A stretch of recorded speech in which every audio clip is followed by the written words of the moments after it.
We'll see you tomorrow.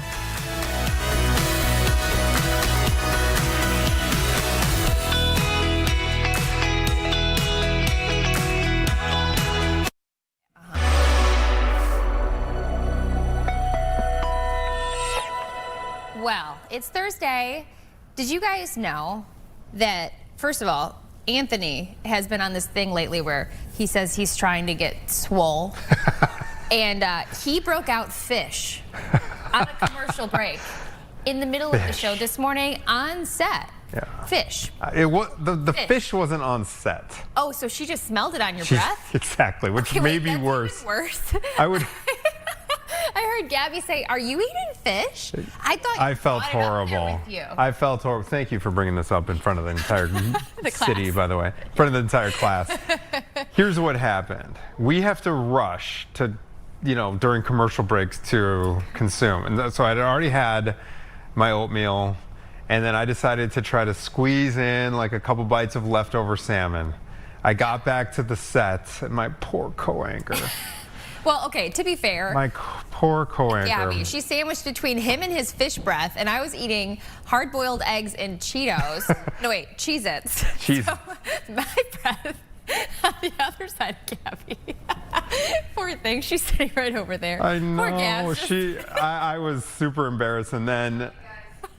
She's so sweet. And then what happened was I had another segment to do with Jake and Tina on the soft set, and this is like 30 seconds after Gabby had brought up my Your fish breath. my fish. We've got we've got a cabinet in the hallway with I'm sorry. essential, kit for if you hurt yourself. There's Band-Aids in there. What is that called? It's a little kit? first aid kit. box, yeah. But within that box, there are some cough drops. So sometimes when my breath is really bad, and I can tell, because we're drinking coffee, Yeah. we're eating breakfast, we've got to talk to people, I'll pop one of those cough drops in my mouth. Be honest. Is there any remnants? No, I can't smell your breath. Of the. Okay, Not at thank all. God. No, I think about that too sometimes. Not about But you. there are certain do not do workplace faux pas, and one of them would be putting anything fish related in a communal microwave.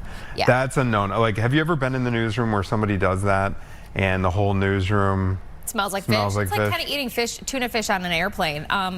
But what about not cleaning your stuff out of the fridge? Because speaking of fridges, ours downstairs is probably growing a couple of things. Exactly, but there is a rule, and I'm sure this is in effect in your all workplace as well.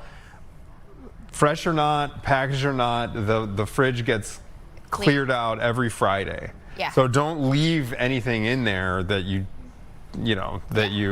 care about, because it'll be cleared out. Sure. At least that's the intent. I don't know if it always happens. We don't want too much bacteria on our lunch sandwiches.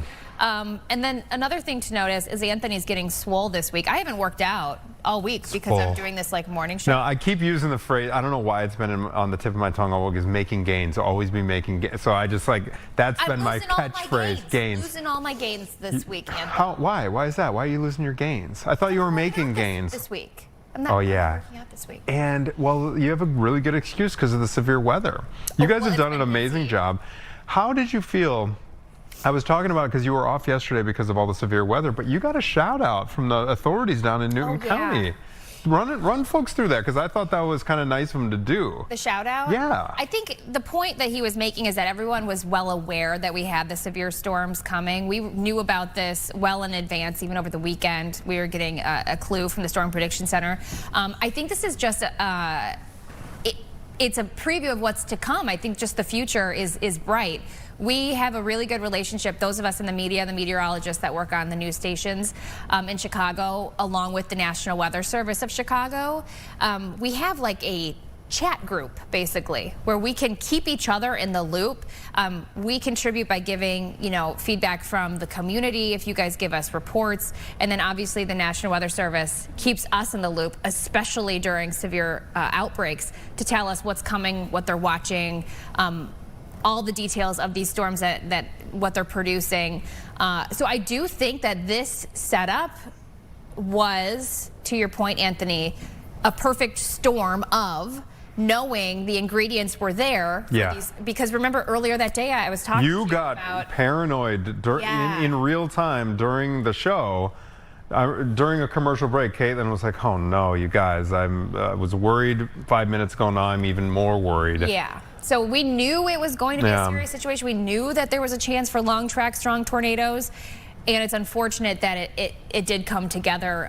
But the positive side, the silver lining of that is, I think a lot of people, I heard from you folks at home, canceling plans, not going to practice at night, school events, not leaving work early. A lot of you were asking me if you should be leaving work early to get to your house so that you had a plan in place. All great things, and I think really that saved lives.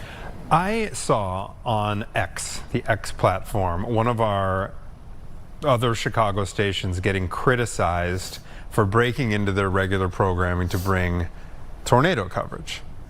And what would be your message to people who are critical of local stations for breaking into regular programming? Like, I missed the game or I missed my show. I mean, I don't think I even have to say anything. Okay. I think that you know. Okay. I just want to throw that out there for anyone who gets irked. There are, I mean if there's even this one, it led to 2 fatalities. Right, it's very serious. Storms, it's more important to tell folks what's going on. Yeah, I mean. Yeah, I think that's an obvious one. Okay, I'm glad that's obvious. It's not obvious to a lot of viewers. Really? You think so? Well, I saw some criticism of that, and from Tuesday. Yes. No way. Yeah. I don't understand that. Right. I would like to talk to that person because I don't understand the thinking behind that. But well, people are very married to their programming, and I don't think they care when there's a fatal I do know risk. Well, okay, for our show, for example, we had Doc that we were running over, so we actually even mentioned, like, if you are a big fan of the show Doc, you can watch it at this time. So I think there's ways that you adjust and you can watch your programming later. But in the moment, I mean, goodness. Right. Okay, we have a big show to get to. I'm so excited. This is like Christmas come early for me. You know what a big fan I am of Ravinia. Yeah. This is where I had my first summer job. It's just the most, it's my favorite outdoor venue in all of Chicagoland. And they just dropped their summer lineup this morning. And so we get to be joined by the CEO, Jeff Hayden. Nice is going to be a really, really great guy and very passionate about the mission up at Ravinia. And he's going to be joining us live to kind of run through some of the highlights. There's something for everyone in this year's rundown. Something for everybody. Who are you most excited about? Paul Simon. What does he do? Sings. Plays guitar. Oh, he does both. Simon and Garfunkel. Sounds familiar. Yes, you know all this. Sound of Silence, Bridge Over Troubled Water. Yes. Lady. That one? No. Hello, darkness, my old friend. Yeah. Really? Yeah, oh man, and that's just one of probably 15 Paul Simon songs you know. Wow. Do we have Mr. Michael Babcock on the line? Yes, he's ready. Oh, Michael, we matched today. I'm just scrolling on Instagram. Michael's like, I'm here whenever you need me. Yeah, listen, usually our staff here, they give us a little like sign, Michael's ready. And I didn't see the. Maybe I didn't see the sign. Sorry to keep you scrolling. I was enjoying the conversation and scrolling on Instagram. How are you doing, guys? Good. How are you this morning? Good. Everything is great. Excellent. Hey, listen, I heard there was some mixed reaction among the Jackson family about this new Michael Jackson biopic. What's going on here? Yeah, there's some infighting within the Jackson family here. So the Michael biopic is going to come out next month, but because this is obviously about the lives of Michael Jackson and of the Jackson family, they had a special screening for the Jackson family, so the siblings, some of the other relatives could go and they could see it before the entire world ultimately sees this movie. Well, there was some disagreement amongst the family about whether this was good or this was not good. Specifically involving those two, Jermaine Jackson and his sister, Janet Jackson. So Janet Jackson was kind of by herself, we've been told, in that she was not a huge fan of the film. Now, what is her beef with it? That's the million-dollar question here. That's something that's not completely clear. But she had not the greatest reaction after the film was finished, whereas the rest of the family really excited. That's the movie. That's great. They did a great job. and Jermaine was really leading the charge on the pro Jackson side of the family. Hey, this was great. He liked it, and look, perhaps it has something to do with the fact that his son is playing Michael Jackson in the movie, his son Jafar, so he is the lead actor. So it might make sense that Jermaine would be a big fan of the film. Nonetheless, this thing is going to come out next month. I'm sure it's going to get a lot of fanfare. It's going to be, I think, a really popular movie. A lot of people will see it, but Janet seemingly doesn't love it. Doesn't love it. So we don't know what she said? I don't, she's not even really, she wasn't part of it. She wasn't part of the making of it. And maybe that's what it is. I don't even believe what actually happens on screen. So people would say, and as we were working on this story, they would say that Janet was jealous of Michael's career, jealous over the success that Michael reached. I mean, maybe Janet wasn't Michael Jackson, but she is a legend and a big star in her own right, obviously, and she's had a great career. So, yeah, I guess that's just the way it goes. That's how jealousy works sometimes. Despite the fact that she has done so well for himself, Michael Jackson is really one of a kind, and that seems to apparently irk her. Yeah, I can see that happening. Yeah. This would be interesting because did you see, Michael, that Daryl Hannah was pretty critical of her portrayal in the RFK. Sorry. Yes, thank you. Love story about JFK Jr. So this, I think maybe. I mean, I'm wondering if maybe Janet did she not like the way she was portrayed? Maybe. Right. I think that's Daryl Hannah didn't in that situation. And if anyone hasn't seen it yet, there's this Ryan Murphy project that is really popular right now, and it's about Carolyn Bessette and JFK Jr. But Daryl Hannah and JFK Jr.'s relationship is touched on in the show, and Daryl Hannah says this is completely fabricated, just not true. It's not what happened.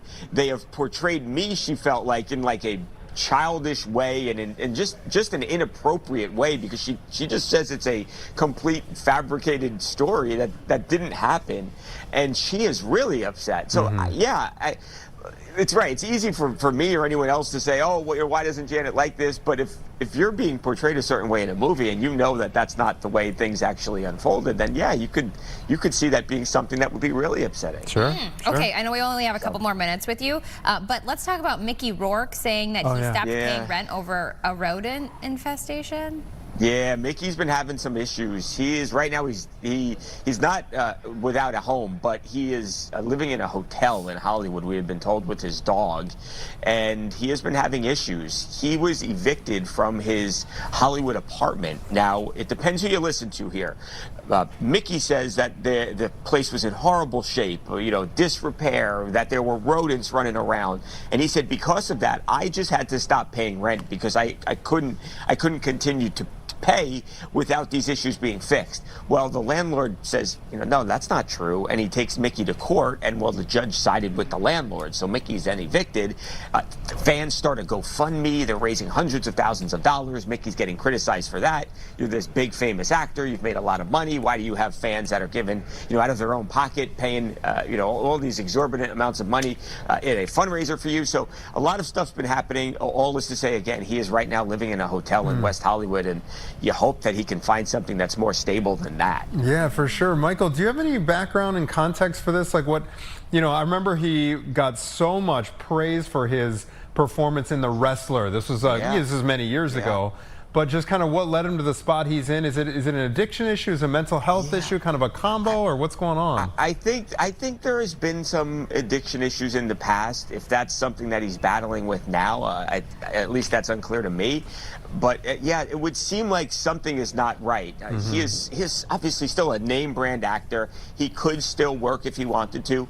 Sure, he's 73 years old, and maybe he says, I don't want to act anymore. But it'd just be strange. He made a lot of money in his career, and not that we haven't seen many people blow fortunes before, but he really did well for himself. We're not talking about a bit actor here. Right. We're talking about a leading guy, obviously. So it's a puzzling story. And well, we wish him the best. Michael Babcock, always good to check in with you, sir. Thank you for your time, as always. Great to be with you guys. I'll see you soon. All right. Bye. And were you here the day that we talked to the stars of the new JFK Jr.? Okay.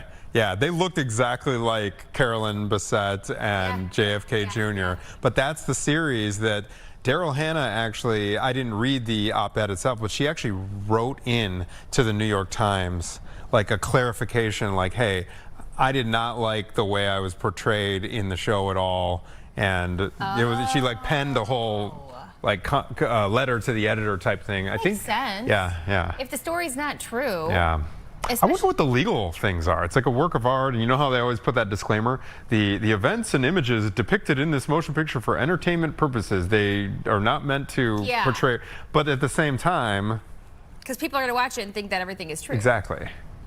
Yeah, I don't know. It's kind of a sticky situation. Right. Because part of it is like, well, at least they're talking about. And how would you feel? I wouldn't feel good. If someone made a movie about you and just portrayed me in this and it was completely false. negative light, no, I would not be happy either. I'm curious about that. We're definitely going to be seeing that Michael film because Theo has been such a fan. Right. My 10-year-old. He will have me put the YouTube video on of the first time that Michael Jackson did the moonwalk at the Grammy Awards during the performance of Billie Jean. Has he been practicing? He has practiced with my wife, like little Michael Jackson moves. He can do some of the. It's really cute. I bet it's a beautifully made film. He actually went down and saw, I agree, and there was a show called MJ the Musical that Anita Blanton had given in a rave. Yeah. And so she's like, there were two versions of it. One was better than the other, the MJ the Musical. She gave it a rave review, and so we got tickets. This is a few weeks ago. It was playing in Indianapolis, so we did like a little overnight, and he loved that. So I guarantee we're going to be seeing that. Michael, I'm curious to see how Janet is portrayed in the thing. Yeah, or maybe like he said, lack thereof. Like she maybe wasn't in it much. Wasn't even. Which hey, is where am I? Probably the issue too. That is, I did not know Jermaine's son played his uncle. He played the part of. That's pretty unbelievable. Very sweet. I mean, and that just goes to show talent. Looks just like Michael. Being able to it just goes through the DNA. Yeah. Well, so he's got probably a prosthetic nose right there because I know that was a huge issue, and I'm sure that's a plot point there. But like these other shots, like that, doesn't that look just like young Michael Jackson? Oh, completely. I wanna rock with you. That era, and then we got Thriller footage. Yeah, no, it's looking like a good one. Looks very well done. Very entertaining for sure. All right, speaking of good shows, hey, there's a lot of good shows coming to the Ravinia Festival this summer. The summer 2026 Ravinia calendar is out. Tickets go on sale in a matter of weeks to the public. Do you know what Ravinia, why they named it Ravinia? I like the name. It sounds. Ravinia. Okay, my guess is there are these ravines in that area. And because I used to rollerblade or bike to work through these ravines, and it's rare in Chicagoland, but right along Lake Michigan, a lot of cyclists use it because there's actual ravines. No So I'm wondering if maybe we could ask Jeff. Absolutely. When he comes. Google it before we get to you. We could Google it during the commercial break, but maybe it's that. You're so smart. No, I'm just from that area, so we'll have to see. Ravines? Okay. Time to Google it. But we'll be right back. We're going to be speaking with the Ravinia president and CEO, Mr. Jeff Hayden, when we come back.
2020, you may miss Ravinia. Well, Ravinia just released its lineup for the 2026 season, and it features some awesome artists you'll want to see. So we're getting a breakdown of the list with Jeff Hayden, who is the Ravinia president and CEO. Good morning to you, Jeff.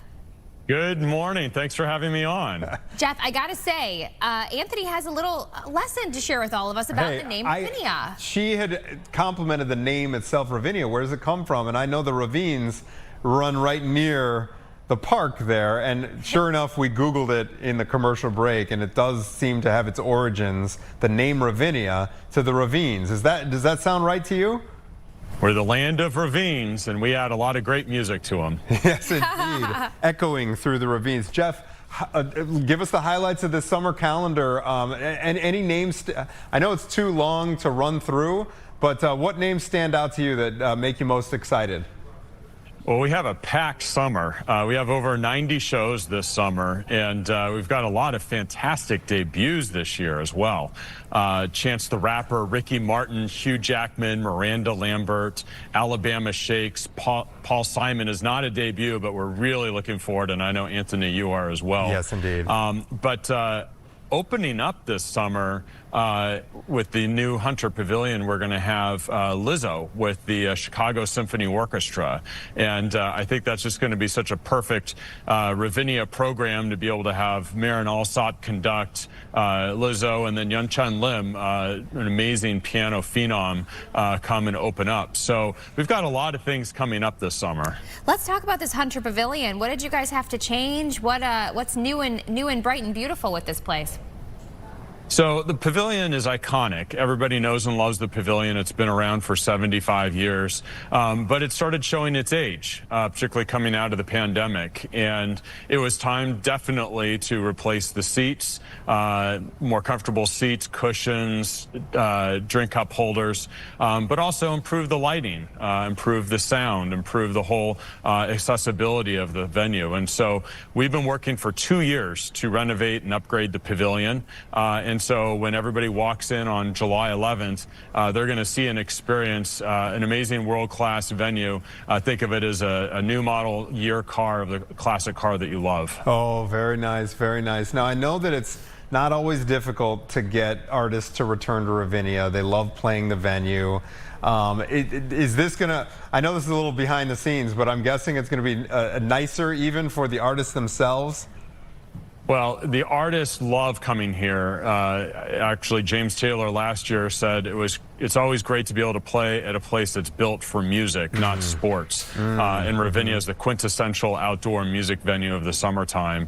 Brandi Carlile, when she came here a few years ago, she talked about how much she loved Ravinia, and she was always opening for some other big artists. And so she headlined a few years ago, and we're thrilled to have her back headlining this year, and she's very excited to be in the upgraded Hunter Pavilion. Awesome. Beautiful.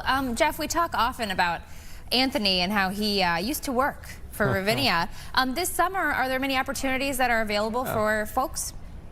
Well, there's always a spot for Anthony whenever he wants to come. Yes. But certainly others that want to usher, help us in our parking, help us in our dining. We employ about 1,000 people in the summertime. It's a great job. Wow. It was so much fun. My kids, I'm telling you, Jeff, as soon as my kids are old enough, I used to bike up there or even rollerblade up the Green Bay Trail. Let's talk about transportation, though, okay? Yeah. One job, one summer, Jeff, my job was to open and close the gates for the train before they had the the underpass. It was, yeah, it was a lot of responsibility. It was a big job because safety-wise. But the train is such a big part of kind of the whole setup there. Will you tell us about access for folks who are unfamiliar? The train drops off literally right in front of the entrance gate for Ravinia. So if you're taking the train anywhere along the Union Pacific North Line Metro, you can get to Ravinia without any hassle whatsoever. And the best part is that if you show your concert ticket, it actually works as a free train ticket to and from Ravinia. And what a lot of people don't know is that on the big nights, we actually have an extra train that runs that's not on the schedule. So we'll whisk you out of Ravinia in no time at all after a concert. Okay, let's talk about getting these tickets. Do we go straight to the Ravinia website? Are there multiple ways to get tickets for the summer? Definitely go to Ravinia.org. That's Ravinia's official website. The complete lineup is there, 15 different genres of music. You can go window shopping right now. If you are interested and able, make a donation, and that gets you ahead of the line, because tickets go on sale to the public April 23rd, but they go on sale to donors starting as early as next week. And so by being a donor, you not only help to put instruments in kids' hands throughout Chicagoland through our music education program and support Ravinia as a nonprofit organization, but you also get a chance to access the best seats at the lowest prices, and also gain access to the park before the public does. So it's a win-win situation. There are other websites out there that are trying to impersonate Ravinia, that are trying to sell you tickets that they don't actually have yet, and they are a lot more expensive as well. So make sure you go to Ravinia.org, and if you have any questions, give us a call. Well, I'm very glad you pointed that out. When people say, why would I make a donation to a music venue? We've been talking about this Live Nation Ticketmaster. Why would I make a donation? But I'm glad you clarified that. Ravinia is a nonprofit. There's all kinds of educational opportunities up there for up-and-coming musicians, correct? Yeah, we're very proud to be one of the biggest independent music venues in the country, and we also train the next generation of musicians for tomorrow in our Staines Institute, and run a music education program for over 20,000 students throughout Chicago.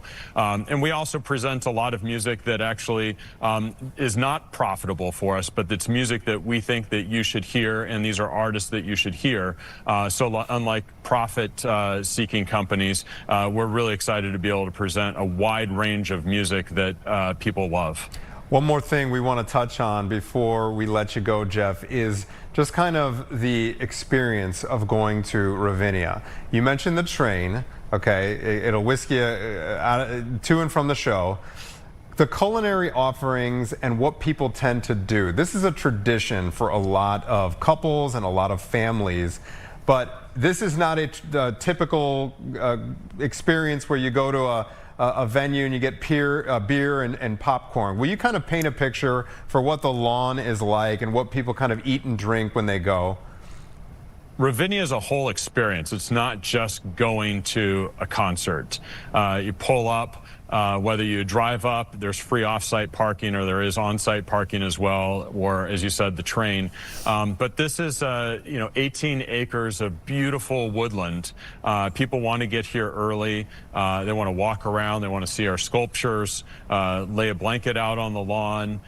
There's plenty of different food options. We have sit-down dining, we have fine dining, we have some of the best grab-and-go concessions you'll ever find, including smoked barbecue and pizza, and a lot of healthy alternatives as well. And so also, it's one of the only places you can bring your own food as well. So you can bring your own elaborate picnic and set it up with friends. And then if you want, pack it up and then go inside the pavilion for one of the most intimate big show experiences you'll find anywhere. I'm excited just hearing about that. I remember because we go every year on the show before talking about the picnic that they pack. It's not even a picnic. That doesn't even do it justice. No, it's more like a mini event, like a mini outdoor event. Jeff, one more time, in terms of ticket sales, if you've got, okay, you said window shop for now. Go on the website, window shop for now. If you zero in on a couple shows you really want to make sure you get tickets to, what are your marching orders for folks? So note those shows and consider making a donation, what you're comfortable with, and that way you're sure to make sure to get in the line before the public does to get the best seat at the lowest price. Get it, and you'll get it within the next week or two, and then start planning to come to Ravinia. Think about shows that you're excited about.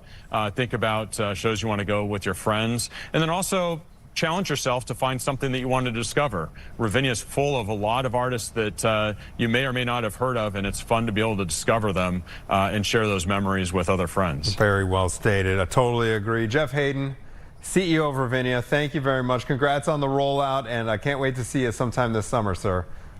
Thank you so much. Look forward to seeing you this summer at Ravinia. Absolutely. So I want to echo what he said at the end there about if you want to experience someone new.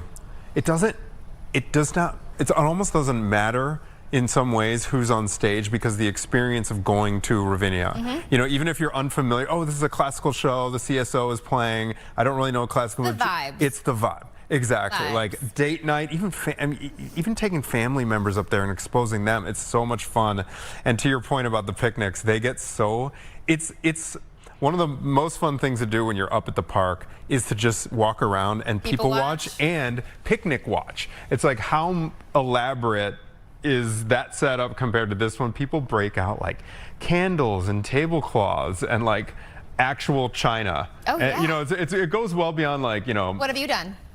This is embarrassing. What's the most extravagant thing you've done? We've done the whole wine and cheese thing with a big line of homemade food, but I've also gone I've gone cash with it too. One concert, I surprised my group. I hit Popeyes. Oh yeah. You know what I mean? Oh, I think it was like, what did we see? You got a bucket of chicken. Oh, exactly. And it was funny because it was like totally, it was like not, you know, because people get really fancy up at Ravinia, and I just went total opposite. But I got some like envious stares from the people. Oh, of course. Like, oh, like smells fantastic. Yeah, smell the you know, the biscuits. That's the way to go. So yeah, that's one thing I've Take done. the tip, and then fun. you just get like a blanket, throw it out. Blanket, some chairs. Oh, yeah. you bring chairs. Citronella candle or Maybe whatever. those little, like ground chairs. Exactly. Like the real prepared people. We went one year with somebody. They've invented these new. I don't know how they work, but they're like electric insect repellent. It's like an electric thing that How you charge. How are the bugs? Are the bugs bad? Well, the bugs can be. I think they kind of spray. But but he mentioned it's 18 acres of wooded. Right. That's why it's so beautiful. So you do kind of have to, you know, a little bug repellent is basically you're going camping when you go to Ravinia. You got to bring all the food, all Caitlin, the utensils, you would love it. and the bug spray. I'm kind of disappointed that you live on the other side of the world. And it sounds like a lot from of fun. Ravinia, because it's on the north side. She's Northwest Indiana, so it's a little difficult for you. I saw they even had our guest that we had on the show one time. I forget her name, but she's a kids music. Oh yeah, the creator. kids music. Yeah, because they do kids concerts most of the Saturdays. They're early in the day. Okay. Your kids would love that. That's what I was thinking. They could run around in the grass. Right. Snacks. That sounds like a great time. Yes. You know, we should kind of circle, because you could visit our place afterwards or something like that. Okay. You know? He's gonna maybe get Natalie or something. We could, all the kids. No. We have a chaotic household. You guys would fit right in. Okay. We got like a raucous household. You'd be fine. Bouncing off the walls. We get to speak with another Chicago legend coming up. Any child of the 1980s will know the name Bill Kurtis from CBS. He had a career after a career as one of the judges and scorekeepers on Wait, Don't Tell Me, the wonderfully hilarious program on NPR. He has announced his retirement. We're going to speak live with the legendary Bill Kurtis when we come back after this. Stay with us.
5, the legendary Bill Kurtis is stepping away from his role as wait, don't tell me, judge and scorekeeper after 12 years with the show.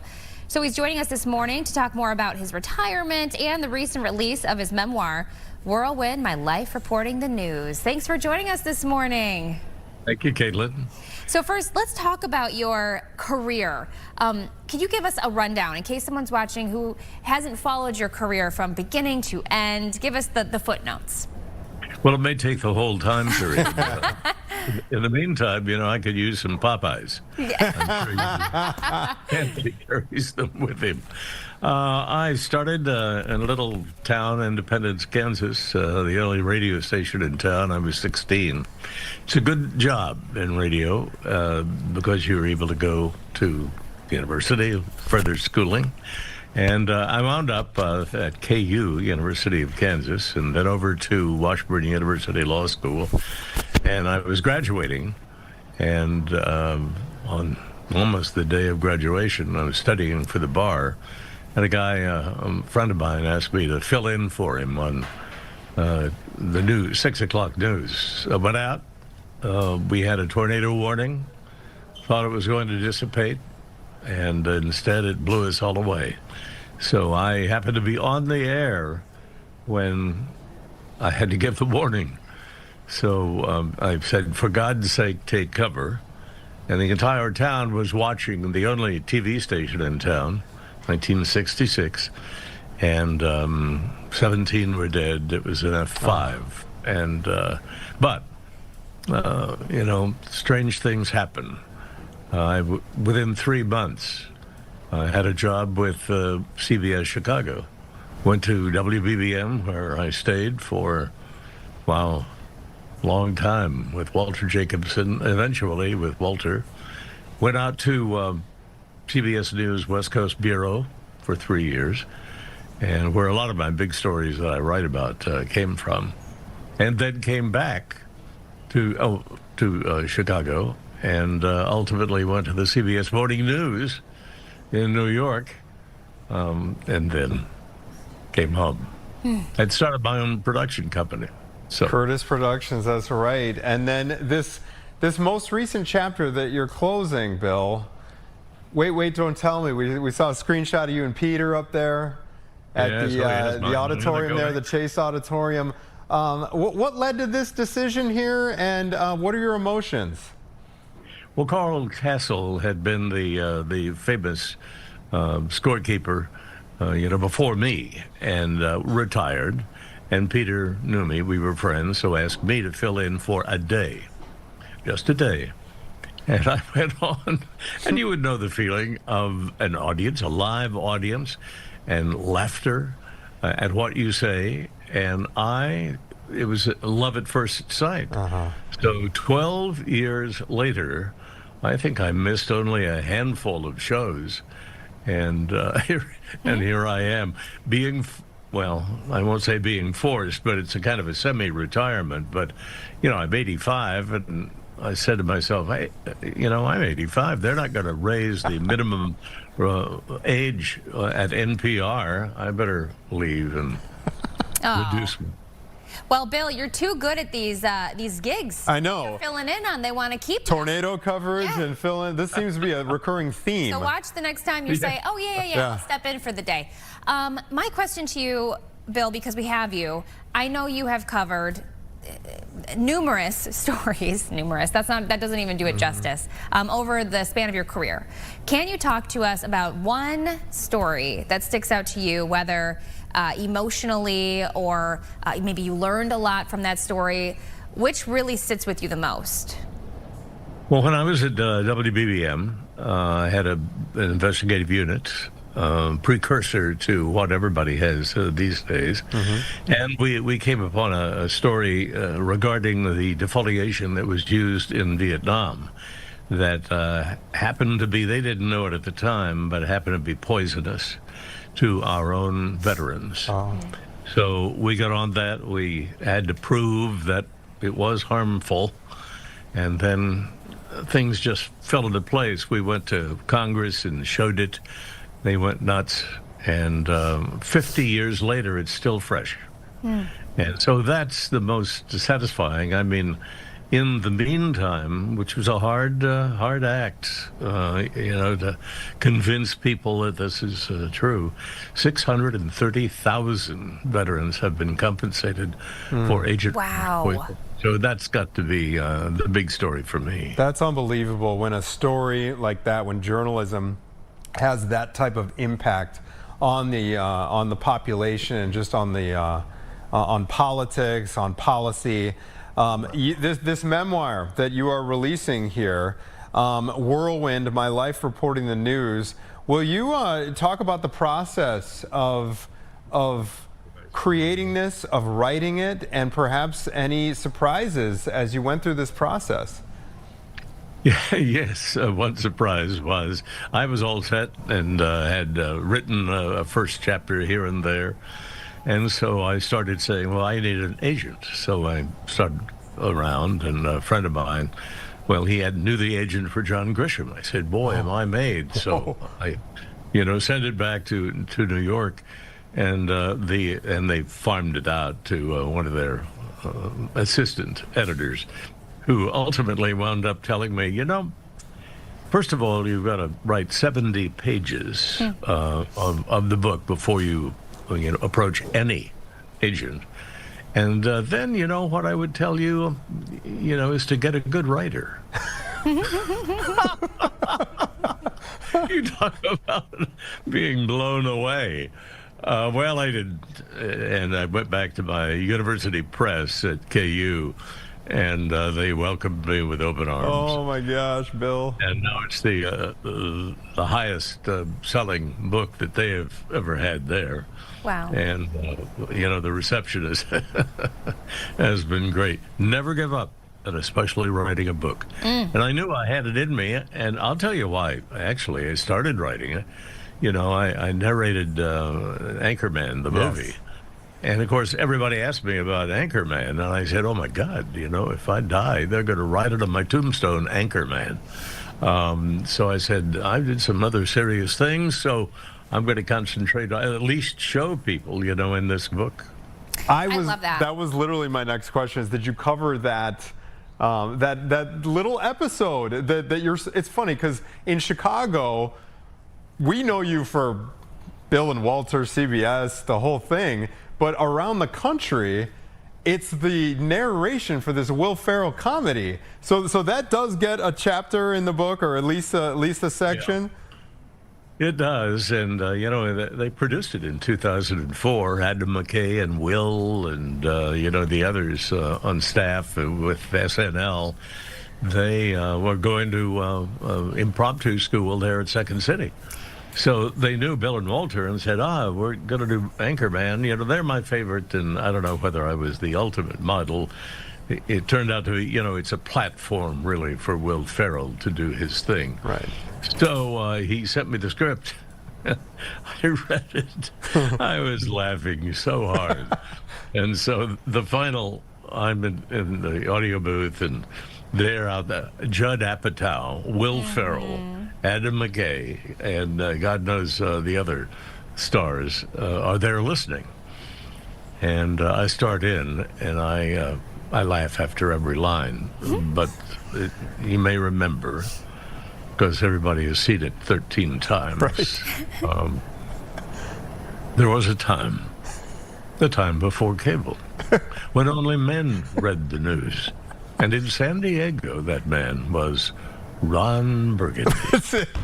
That's it. Caitlin. Spot on. Yes, that's right. I love it. That's Okay, right. I have to ask you before we let you go, Bill, what a career to be proud of. An exciting career. Start to now your retirement.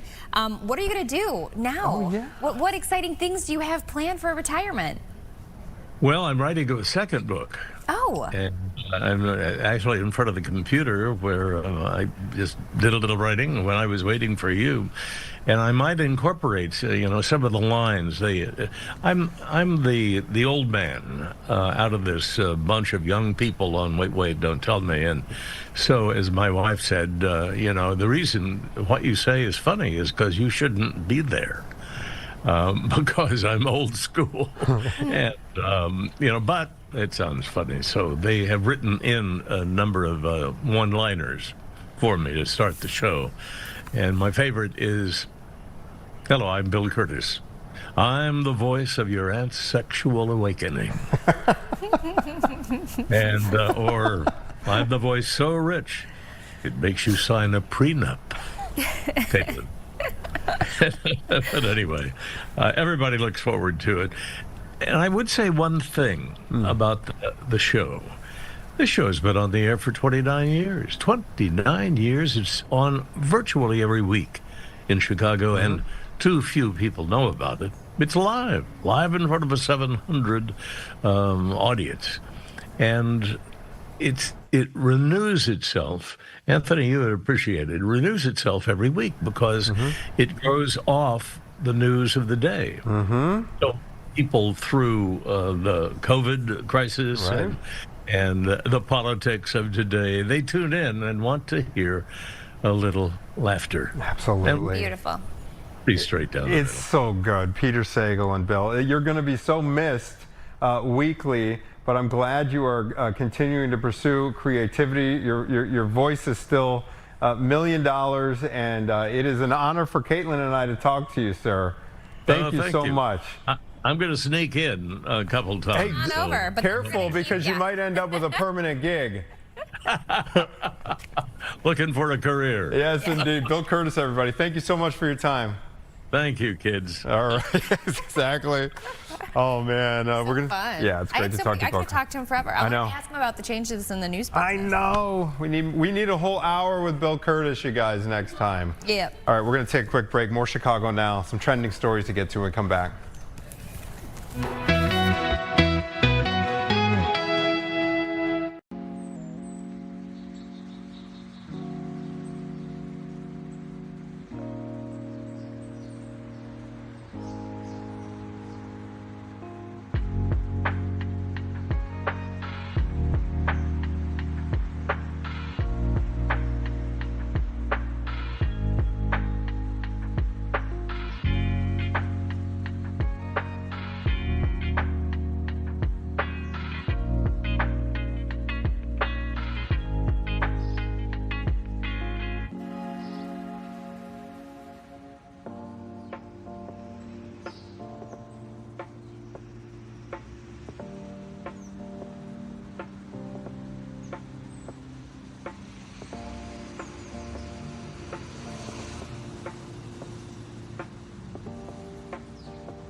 Welcome back, guys. Look at I've taken over your show. Yes. If you don't mind. Please. The one and only It Hamilton. It was nice to talk with you guys. We had the cast of Hamilton. Back from Hamilton. Yeah, over at NSI, where they have the Hamilton exhibit, the Paul Tazewell exhibit, and we got to talk with some of the cast of Hamilton. We were supposed to speak with Mr. Alexander Hamilton himself, but he got sick this morning. But we had the Schuyler sisters. Which Schuyler if you know the sisters. show, Ooh, the yeah. Schuyler sisters, that's where it's at. Hot stuff. That's where Yeah. it's at. Yeah. Hot But, stuff. Yes. Yeah, Wow. it's great. It's a great. Have you seen? Wait, you haven't seen Hamilton? No, I have not. No.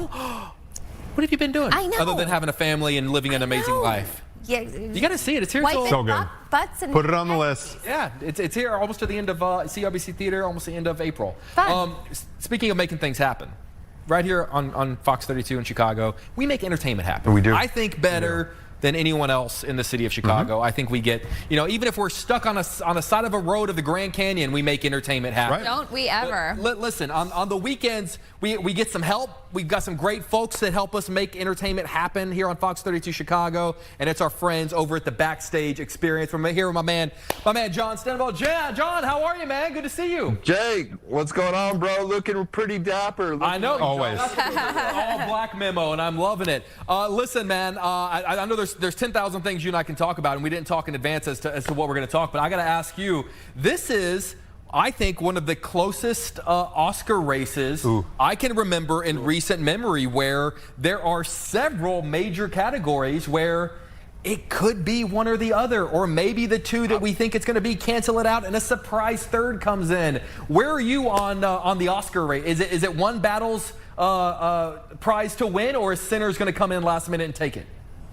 I'm team One Battle. Dave is team Sinners. And so I'm thinking One Battle may take Best Picture. Dave is leaning towards Sinners. But you're right. There may be a third that comes out of nowhere. I think Jessie Buckley is a shoo-in for Best Actress. But I think pretty much every other category, it could go anywhere. I'm curious who ends up winning Best Supporting Actor. I like Sean Penn for that. Who are you thinking, Jake? I think that the question isn't so much whether Sean Penn wins, because I do think he is going to. I think the question is, does Sean Penn show up? Oh, yeah. He's, at this point, this would be his third Oscar, and he sort of joked/not joked about melting down his other two to make bullets for the Ukrainian war. So, needless to say, I don't think his attitude toward the Oscars is one of like, I don't think he's itching. He's not playing politics with it. He really cares. In fact, a lot of people argue, John, I'm curious if you agree, the best thing that Sean Penn did for his Oscar campaign this year is not have an Oscar campaign. He kind of kept his mouth shut, and keeping his mouth shut has, I think, helped him in a way that I think Timothée Chalamet could learn from. Oh, yes. Kind of the front runner until he spoke. I was going to ask both of you about that. John, maybe comment on these comments Timothée Chalamet made about the opera, and was it ballet? Opera and ballet. Opera and ballet. Yeah. I think when you're at the top of your game, I mean, you should just enjoy the ride. That's where I'm at. Like, there's no reason, when you're at the top of your game, there's no reason to punch down or like anything like that. Like, ballet is a beautiful art. Is it something that I'm going to? No. That's not my style, but like, I still respect the art. I'm not going to talk down about it or anything. And I think, I don't know, he should just enjoy the ride, like Leo has through all these years. We don't hear all this scandal with Leo, But, there's such a weird mentality when it comes to movie awards that you don't see in something like sports, because in sports, you want your players to want that Super Bowl ring, right? Like, you want the guys out there that want to bring it home.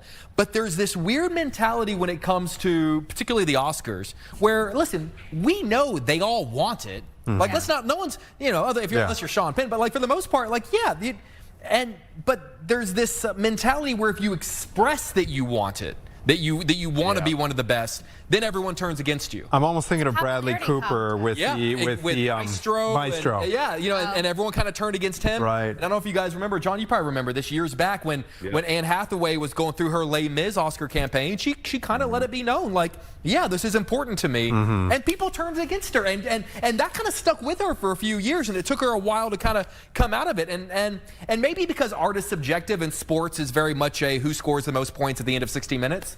But I don't know. There is this, like, I don't know why we're not allowed to want acclaim. I'm all for it, like, being able to say, like, if you want it, go get it. You're putting in the work. You think you deserve it, go for it. I mean, you should have that. You shouldn't be, shot down or anything for wanting to, like, perform at your best at the peak, And then I think it's worse when people are like, oh, I don't want it, and then, like, they're acting all fake, and when truthfully they do want it. Like, own it. Yeah. All right, let me ask you this. Here's what it comes down to. Do you think Timothée Chalamet has talked his way out of an Academy Award? Do you think they call his name on Sunday? I'll put it this. I think Michael deserves it. Oh, you're going to get Michael B. Jordan for Sinners? I mean, 2 performances. He gave 2. He gave 2. I think it's his best performance. Timothy definitely should be in the talk. Is it my favorite performance by him? No, but I think Michael B. Jordan should win it for Sinners. I mean, he was the best in my opinion. You know what? I got to be honest with you. If I'm giving it to anybody, and I think I just saw Vegas's odds put him at like 5%, but if I'm giving it to anybody, I'm giving it to Leo. I feel like we've all sort of been sleeping on Leo's one battle performance, which is kind of underrated, but I think, it's kind of like a bed of nails where because he's consistently so good that we kind of just take it for Exactly. He's a victim of his own success. Yeah, exactly. He's so good. Yeah. Caitlin, have you seen one battle I would love yet? to see Leo win it. No. I mean, Leo would be fantastic as well. I mean, both those two guys, I mean, all three are like generational talent. Yeah, I mean, also Ethan Hawke. Like, if we lived in a world where Ethan Hawke had an Oscar, I wouldn't be mad about it. Like, there's not a bad choice to be had. John, is there a category you think we might see a big surprise? I know you mentioned supporting actor and I think supporting actor, supporting actress. I think song is a lock with Demon Hunters. Sure. K-pop Demon Hunters? I know that. Wait, yeah, I was saying, I know Caitlin Cody would know K-pop Demon Hunter. So what's the okay, so then I got to ask Caitlin, what's the song that's going to win? Golden. Yeah, see, she knows. So I don't know Golden. Maybe I'll put it on the way home. That's what I love about the Oscars, is that we can all come at it from different directions. I'm sure you've probably heard Golden 10,000 times. 1,000,002. Yeah, for sure. So it's a great song. I'm wondering how the vote is split up for Best Picture this year. Like, I wonder if something comes out of nowhere, like a Hamnet or something. Well, it's all that preferential, not to get into the weeds on this, but the way they vote, it's not so much that you have to get the most #1 votes. It's more about how you're ranked. So they force you to rank the 10, and it's a whole mathematical thing as opposed to just voting for one thing. But John, I don't know about you. I've got obviously people don't watch the Oscars the way they used to anymore, right? I mean, there was a time when Titanic won Best Picture. Oh, yeah. Where 55 million people watched the Oscars, which was more than watched the Prince finale. Wow. And let's be honest, that's not going to happen anymore. Those days are done. But I think they've all gone to the Video Game Awards. Yeah, exactly. It's at $200 million this year. I think if you're going to fix the Oscars, that my thing would be bring it back to February. Like, it's almost March. We're talking about, like, we should not be talking about the Oscars like this late in baseball season. Like, we've got to move on. And I think you got to go back to the 5 Best Picture nominees. I think by trying to award everybody, by trying to include it makes it less special. There was a time where there was only 5. It was only for the longest. And now I feel like it's always 10, and I've never and I haven't even seen or heard of like 6 of them. And 5 is easier to wrap your brain. No, it used to be 5 were nominated, and people went, okay, I got a month to watch these 5 movies. Yeah. And and the 5s used to be bangers. In '76 it was like Jaws, Barry Lyndon, One Flew Over the Cuckoo's Nest, Network. It was like banger after banger. Yeah. Now people look at 10 and they go, I think I saw one of them. It's a little overwhelming. I think I saw F1. Yeah, exactly. We should do it the Sunday before the Super Bowl. On that off weekend. That's when the Oscars should. Very good idea. How about right before the Super Bowl? I like it. I'm not mad about it. One into the next. I'm not mad about it. John, tell us what you guys got coming up on the show this weekend. Yeah, so this week we got the cast of Hoppers on there. We talked to Baz Luhrmann for Elvis as well. We got Colleen Hoover for Reminders of Him. I talked to her about that. And we actually talked about Bro Code because the movie is about a mom who ends up losing custody of her kid. She ends up falling in love with her ex's best friend. So I'm like, dude, that's like, on the Bro Code. Bro Code. And then also that's a disruption of the Bro Code. Yeah. All right, John, tell Dave we say Code. hello. We appreciate you guys. Backstage experience this weekend, only on Fox 32. You don't want to miss it. We appreciate you, brother. We'll catch up with you soon. Thanks, Sean. Awesome, dude. See you on the road, sir. Later, brother. You blow my mind with the knowledge that you have of what I always tell people is, like, with all the movie knowledge I have, think of the knowledge I don't have because it's full. Because I can tell you He's who was like nominated. me. He's like me. He's got a 1-in, 1-out policy. Well, because I was like all the movie lines that you and I can spurt, but like taking up room. Someone was like, "Who's the 18th president of the United States?" Like, I don't know, but I can quote Fast Times at Ridgemont High or Point Break. Yeah, Point Break. That's why you do what you do and you do it best. All right, that's gonna do it for us here at 11. Jake, thanks for coming in. Love you guys. Appreciate it. Love you too. We're back with more Chicago Now after this.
Wait, it is Friday Eve. That just I know it is. Like a Is bag it of appropriate bricks. to say like Friday Eve when it's Wednesday or no? I don't know. I don't I've think never so. heard I that think it just confused said people. before. I almost said it yesterday and I was like, I'm just gonna leave it. I'm just happy that we've arrived. I was a little late because I got into a spirited debate with some of my coworkers.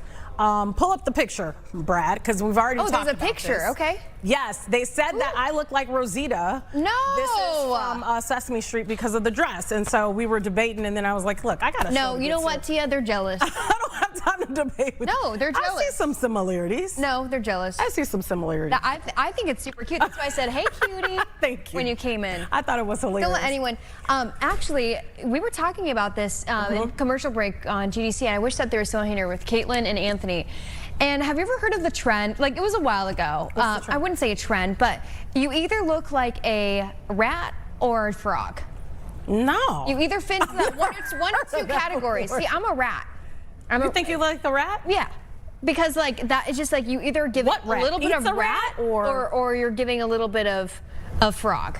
Huh. You've never heard of Okay. I feel like I look like a dog.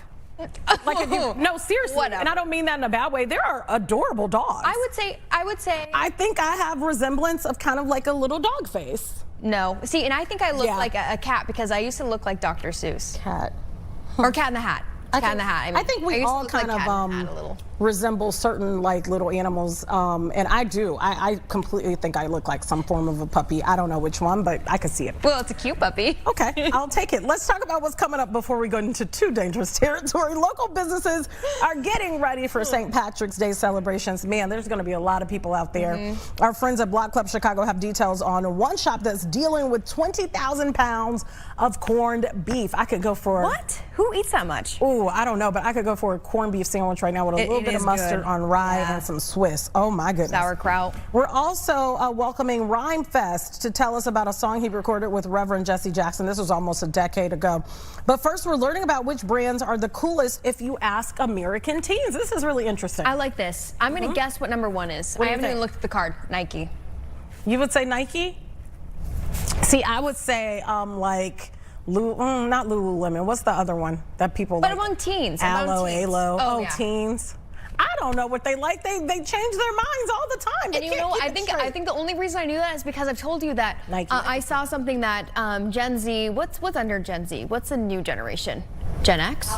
Alpha. Oh, we're way off. That they that they're very nostalgic and they like Nike and they like Disney, like all those things that Pink? that Number people used two? to. I thought that was played out. Okay, so let's go through it. I was correct. Yeah, Nike's number Nike one. is number one. You saw it. Two, I didn't. I swear on my life. Okay, I believe. Number two, yeah, pink, like Victoria's Secret Yeah, pink. Okay. Victoria's Secret pink, which gears towards teens, so that kind of makes Wait, sense. Apple Pay. Apple, because they're probably using Yeah. Apple Pay to pay for things, That's true. Okay, Yeah. I guess. TikTok. Jordan. which is Nike. Yeah, which is Nike. YouTube, because that's all they watch, and TikTok. Cash App, because they're always begging for money because they don't have any jobs. You got I'm that just right. kidding. Doritos. Man, this is really sad. Fortnite and iPhone. I'd be curious to know what was this list like 10 years ago. I or would even like to 5 too, years actually. ago. Okay, I so would we love have- to know that. We have some more information here. Nike's number one, but pink comes in second, highlighting Victoria's Secret's youth brand is resonating in a major way with Gen Z girls, which I thought that pink was totally out. Apparently it's not. And let's bring in the expert to talk more about this. We have Mary Bliss, who's joining us, Mary Lee Bliss, who's joining us, Chief Content Officer at White Pulse. Thank you so much for your time today.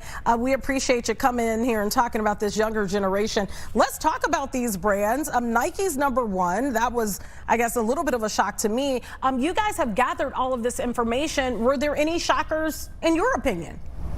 Yeah, absolutely. I think you are both right. Thank you so much for having me. Really appreciate it. It's surprising to see brands like Apple Pay and Cash App in teens' top 10 list, but this is a very financially savvy generation, and they're spending a lot of their money online and in virtual worlds very early. Wow. And they're getting that money, I'm guessing, from mom and dad, at least some of it. Although teens have Absolutely. jobs too. We can't, act like they don't have jobs. They do. What does this kind of reveal, you think, about modern teens right now and how things have changed, like we said, from like maybe 10 years ago?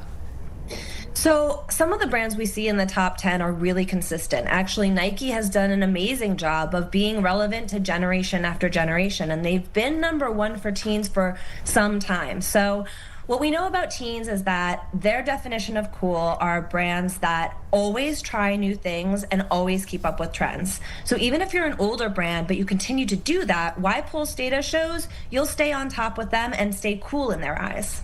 Let's talk about this, because we're living in an environment now where, healthy lifestyle is being forced down your throat, no matter if you like it or not. You go to some of the more popular places to eat and dine, fast food places, they're forcing protein. We talked about that, powder, drinks and things like that. When I see Doritos being a food brand that makes the #8 spot on this list, I think, whoa, that isn't very healthy. What did you make of that, being on the list? And it appears to be the only food brand that's on the list. Yeah, kudos to Doritos. They are the only food brand in the top 10 for American teens. I would say this, there's usually a perception that Gen Z only cares about healthy eating because they've grown up with so much information around nutrition. But what we see is that even though they're educated and they might eat healthier than previous generation, hi, I'm a millennial, all we ate was junk food, but they still love these brands and they still eat them and still think they're cool if those brands keep up with trends, which Dorito does really well with partnerships, new flavors, kind of experimental things that they do that are more out of the box. Certainly they have a presence in a lot of the games that Gen Z plays. So they're doing all the right things, even if they're not the healthiest. I am surprised that there's maybe not more games on here. There's Fortnite, but I think like Roblox, how did that make it? Because that's all I'm hearing about, although I have no idea what it even means. Well, they've been in the spotlight for some negative things too, so maybe that played Or into Minecraft, things of that sort. Only Fortnite on the list. Yeah, only Fortnite in the top 10. If we looked at the top 50 list, we might see some more of those gaming brands that you're talking about because they are so popular with teens. But Fortnite has actually gone up in the ranking for teens between last year and this year. So they're doing a lot right, and a lot of that is partnerships with media brands. They're pretty much always going viral for a new skin that they have that relates to something else that teens are interested in. So again, always trying new things is a way that teens think brands can stay cool, and Fortnite is always introducing something new for them. What do you think in terms of, and I don't know if you guys look at this, about how social media kind of persuades some of what is on this list?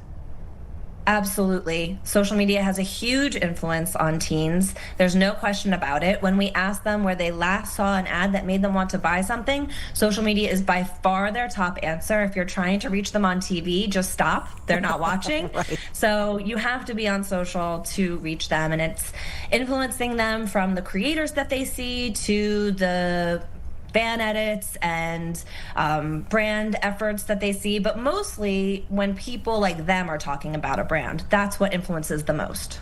Can we talk a little bit about Nike and maybe even Pink a little bit? But Nike has been on this list probably for a long time. If I were to guess, maybe if you looked at the last 30 years, Nike might have been at least on the top 50. It really has seemed to kind of stand the test of time. Why is that? It's so true, and one of the reasons that we see that is because of the style preferences that Gen Z has. Comfort is their #1 priority when it comes to what they wear. And this is a generation that truly, according to our data at YPulse, thinks it's acceptable to wear sweats anywhere. That's their uniform, and athleisure you know, really was on the rise as Gen Z was growing up. So that's their uniform. And Nike fits in with that perfectly. But it also really resonates with their values. And Nike is a little bit aspirational for them as well. You know, their price point tends to be set by big box stores, Amazon. And so Nike, even though they've been around forever, they're a little bit, have a luxury brand in their mind to some extent. Well, that makes sense about the sweats, because I see kids wearing hoodies and it's 102 degrees outside and they're still wearing a hoodie, sweating it out, and they're fine. Baggy. Yeah. Everyone likes baggy stuff. I don't really truly understand it. But I think Nike's done a good job, not that we're doing an ad for them, but I think they've done a good job at transcending generations, because if you go in and you're the teen with mom and dad can get something, the teen can get something. So I think they've done a good job in that department. I want to ask you about, you know, Apple Pay and Cash App, because one thing that stuck out in my mind is you said that they're financially savvy. What do you make of that, that they're so used to using these apps? You know, I'm guessing the average teen, if you said, hey, give me $1, they don't have it. Most people don't even carry Write me cash. a check. Yeah. You might not know how to write a check. What do you make of that? It's so indicative of how this generation is growing up thinking about money. Financially, everything is digital. They're making some of their first big purchases online, but not only that, virtual goods in virtual worlds. So that completely changes the way that they shop. I also think it really speaks to how influential Gen Z and Gen Z teens are on household spending. So they know about Apple Pay, they know about Cash App, because they're influencing what mom and dad buy. And in fact, 68% of parents tell YPulse that their kids influence their regular purchases, not just toys, but clothing, food, everyday items. They influence trips that are gone on, tech that's bought. We really see it everywhere. So it's very important to appeal to this youngest demographic, because they're telling mom and dad what to buy next. Interesting. Is there anything, Mary, that's kind of maybe even in the top 50 that surprised you the most, maybe, or you or in your team? Yeah, I think that the competition between YouTube and TikTok in the top 50, top 10 is really significant. You know, when people think about Gen Z teens, they tend to think about TikTok first, because it's been around and had this meteoric rise in a shorter amount of time. But really, we see TikTok and YouTube really battling it out for their attention in a much closer race than people might assume. And YouTube is right under TikTok as a cool brand on our ranking. So I think that might surprise some people. I want to go back to something. What is the age group of the people that you're actually surveying? How old are these young people? Yeah, so YPulse surveys Gen Z 13 to 39-year-olds, so we can compare to that older segment as well. And then for this ranking we're talking about here, for teens, we're talking about 13 to 17-year-olds. And our Cool Brand report is an annual report that's looking at the brands that young people actually say are cool, that we're monitoring constantly in our brand tracker. So we're looking at over 200,000 interviews with 13 to 39-year-olds in North America and Western Europe across the last year. So a lot of data. Can I ask, are there any other reports that you guys are releasing, or is it mostly just this teen survey? No, we release reports constantly. We do trend reports and behavioral reports. This is our latest brand-focused report, but we are surveying young people constantly about their behaviors and their POVs. So we just released a report on YouTube use. We myth bust and look at the big kind of stereotypes about Gen Z and look at the data that actually holds those up or tells our readers that they're not true. So we have a ton of content about Gen Z. Mary, not to put you on the spot, and it's okay if you don't know, but is there one of those like kind of myths that you can share with us that you guys were able to bust? Or if you don't have it on the top of your head, it's okay. No, absolutely. So a lot of the headlines around Gen Z in the workplace are really blown out of proportion. You see a lot of headlines about quiet quitting, Gen Z doesn't invest in their work, but when we look at the data, they're really not participating in those trends in large numbers. And instead we see that they are actually more likely to care about their work than 25 to 39-year-olds because they're just starting out. So there's a lot of misconceptions about Gen Z and work, and a lot of headlines that are clickbait that kind of blow stereotypes about the generation out of proportion. Well, you know your stuff, and we appreciate you coming on today to join us. Hopefully we'll have you back when some other trends news comes out. So thank you so much for your time today. Thank you. Anytime. All right, we'll see you later. So coming up, we are talking with our good friends over at Block Club Chicago. 20,000 pounds of corned beef. That's where we'll start. We'll have that right after this break. Stay with us.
All right, welcome back to Chicago Now. As we do every Thursday, we have to check in with Block Club Chicago. In person today, though. In person today. This is great. John never treats us this well, Shane.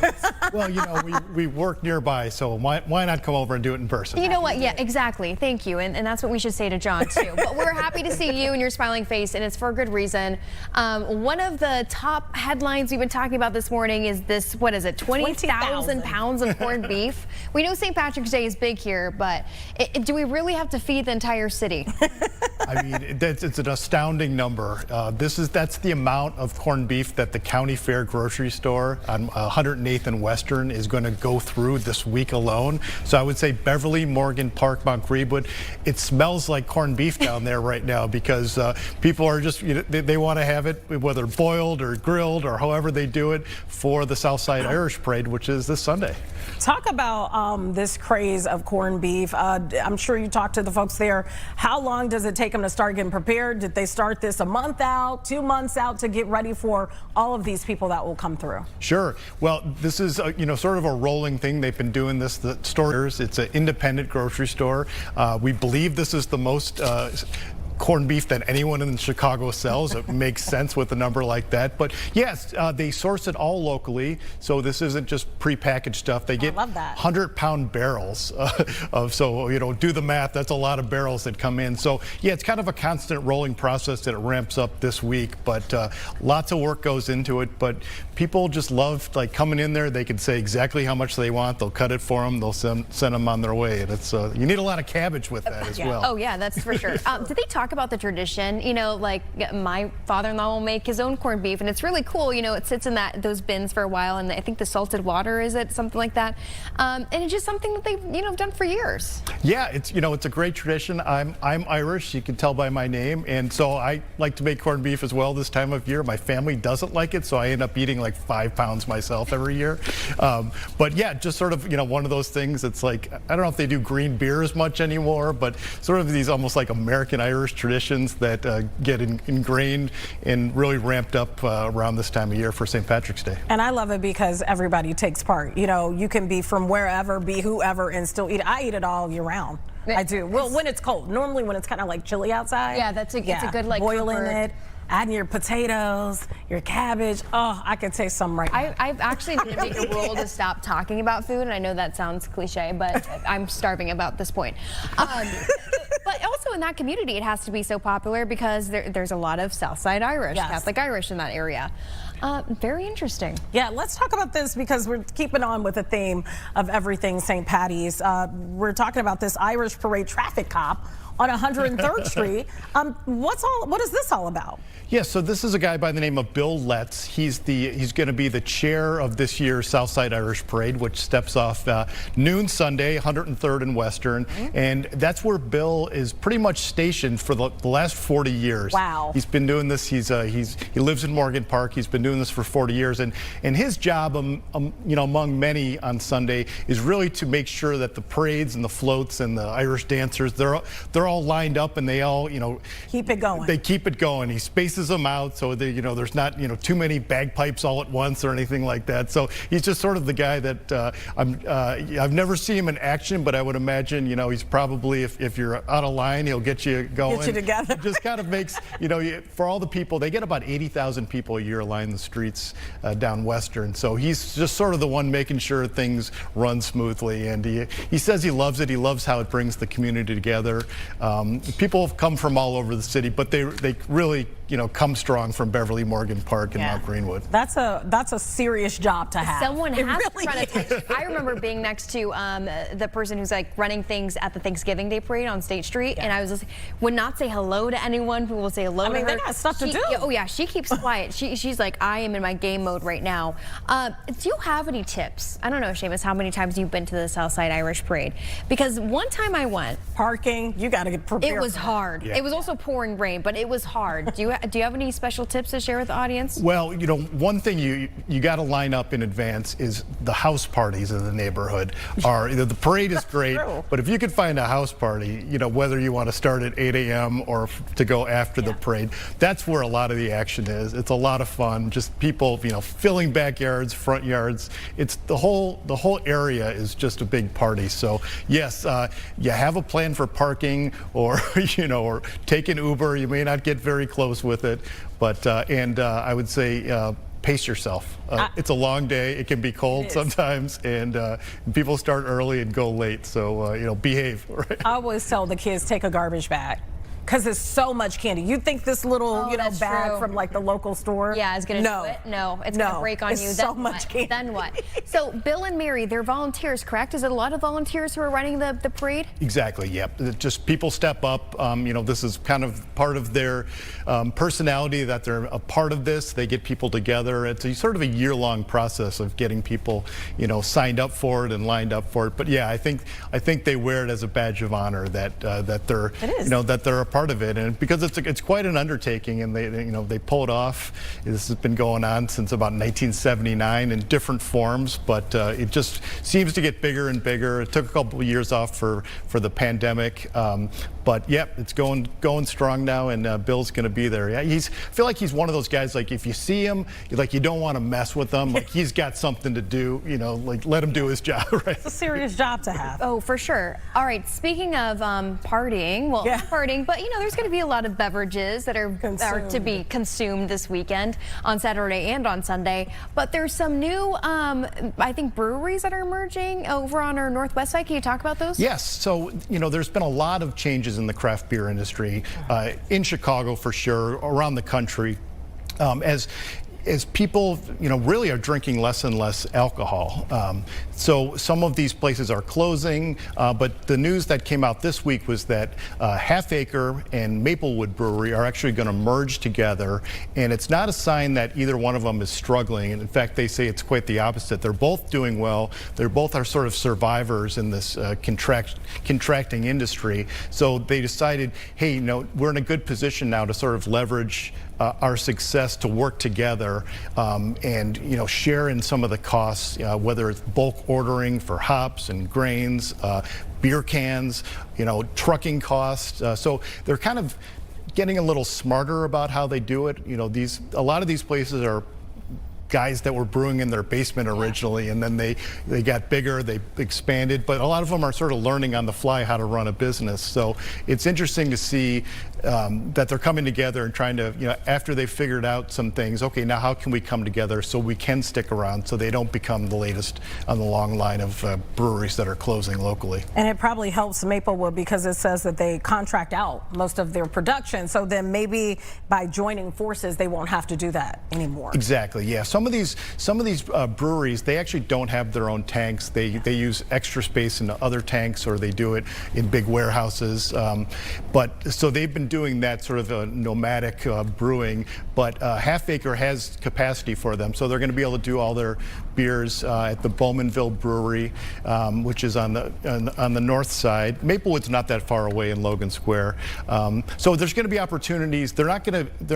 It's not going to be one mega brand. They're going to keep their own distinct brand. So if you're a fan of Maplewood's Son of Juice, that's still going to be around. Half Acre's Daisy Cutter, you'll still find that one. But they're just going to try to get a little smarter as they merge together. Yeah, but smarter operating. Yeah. Did I hear that they're looking into THC beverages too, or is that just something that they're kind of navigating with the new market that's happening? Yeah, I think all these breweries are either in it or they're looking at it right now.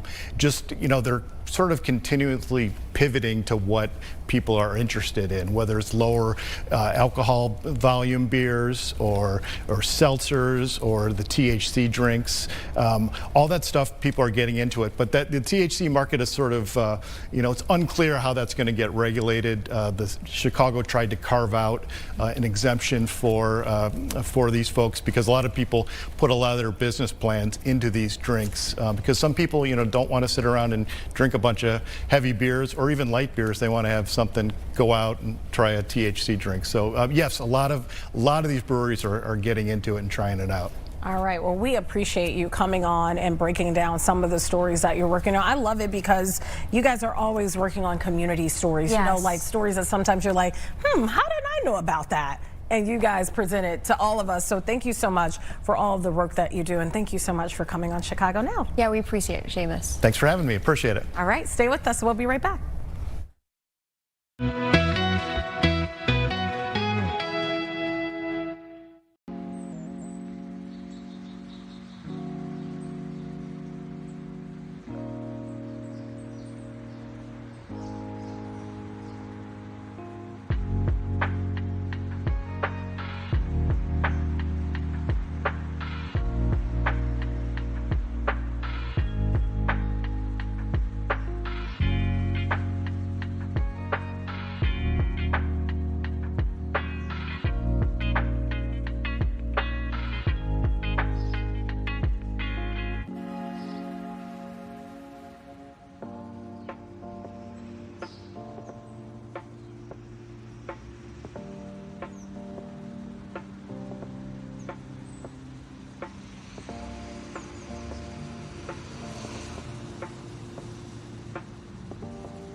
Back to Chicago Now.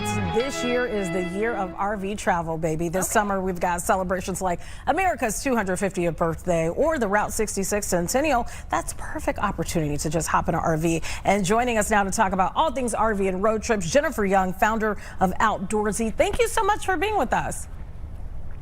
Thank you for having me. I love the background because it's perfect to talk about RVs. Why do you think these RV trips are becoming so popular? I mean, as you say, this is definitely the year of the road trip and the year of outdoor travel. I think RV travel is just so much more affordable and fun and convenient than what you get in a typical hotel and an airplane trip.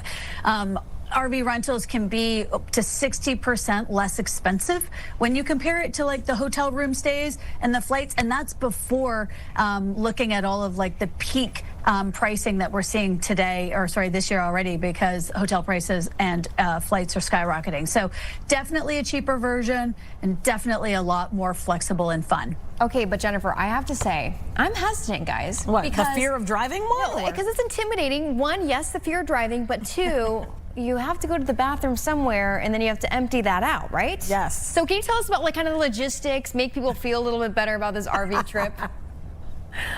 Oh, can I? Of course I can, because I went through the same thinking when we first started Outdoorsy. And the interesting thing is there's actually a lot of easy to drive vehicles.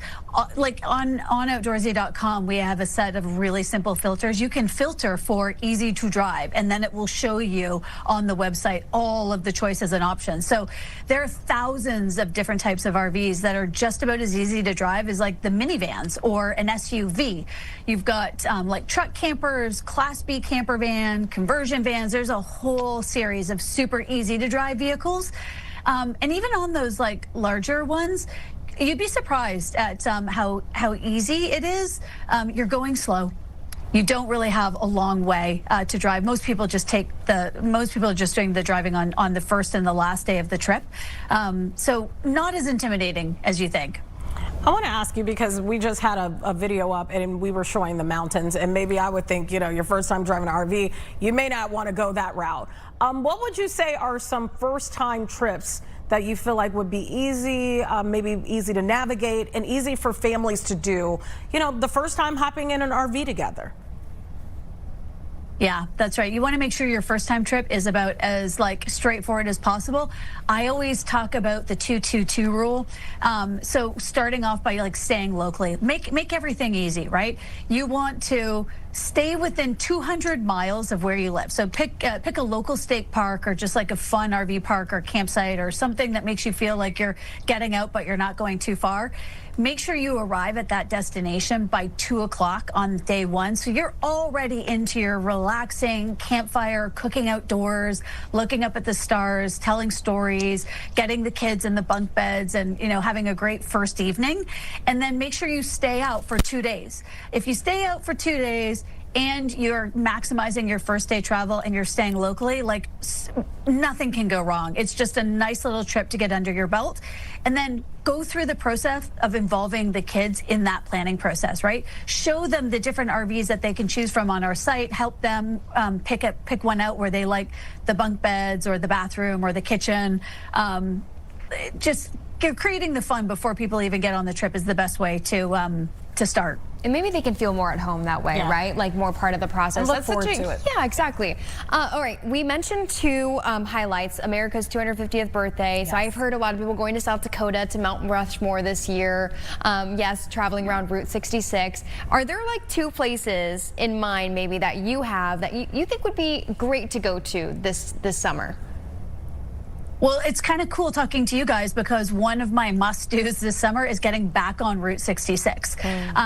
My husband and I have driven different parts of it, but what I love about Chicago is it's the official beginning of America's most iconic road. So I really want to, make a trip of it. I know we're planning to do some really interesting content that maps out like the 10 best burger joints to eat at along Route 66. So that's top of my list. And then every year does not go by without my husband wanting us to go back to Yellowstone and spend time with the bison. I think those are our two top trips planned for the summer. That sounds really fun, spending time with the bison. Amazing. I'm down. I want to ask you this, Jennifer, because maybe this is your first time doing this, and you're like, okay, what RV parks do I scope out? Where to go, where not to go? Is that also listed on Outdoorsy? Yeah, it is. It's easy. Yep, you go to outdoorsy.com and you'll find really easy filters or tabs where you can look at all of the different RV rentals, and then you can search or filter for the features that you want in the RV rentals, and you do the same thing in the campgrounds pages. So if you're wanting to sort by local or like within a 200-mile radius, it will show you that subset. If you're bringing kids and you really want to focus on things like, is there a swimming pool? Is there a games room for kids? Is there a large dog park? Then you filter for those amenities, and then it will show you what are the best campgrounds or the best RV parks that are nearby that meet your sort of requirements. And I'm glad I even brought up the dog park, because like, isn't that an amazing feature of RV travel that you don't have in a hotel stay? Bring your pets. Absolutely. You don't have to pay the additional cost to board the dog somewhere. Jennifer, what made you start this in the first place, outdoorsy? Well, I was a little too indoorsy, I always say, and I wanted to spend more time outdoors.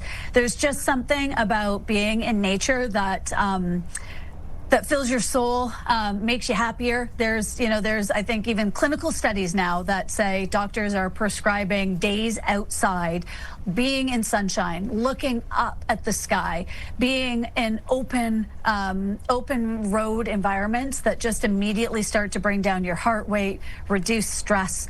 You get to talk to people and build like connections, which we don't get a lot of, right? With all of us spending so much time on our screens and digitally. And those were the reasons why we wanted to figure out how to build a business outdoors, and a marketplace was a great place to start. Yeah, I love the concept, and you know what? You've sold me, and honestly, you sold me too. I because said we need to I didn't think I'd be leaving here today thinking that I need to go on an RV trip. I have one more question for you. For people who are thinking like, hey, this might be a good option for my family and I, or just some friends even would be totally fun. How far in advance should you be thinking of this and booking some of this travel? Because I've heard of campsites going like really fast as soon as they open up. So I guess what's your advice to people? I'm so glad that you brought that up. Book sooner rather than later. We're already seeing so many of like the best vehicles and the best campgrounds and the best parks already booked up, because everybody wants to get out there and like participate in the country celebration. So honestly, I would do it this week. Like nothing preventing you from going to outdoorsy.com, check out what are your local RV rental options, start to check out some of the parks, things that you might want to do, and try and get those reservations in earlier rather than later this summer. I'm looking forward to it. Gabby, maybe we'll go together. Jennifer, you convinced us. We're definitely going to get out there. That would be absolutely crazy. Jennifer, thank you so much for coming on and being with us today.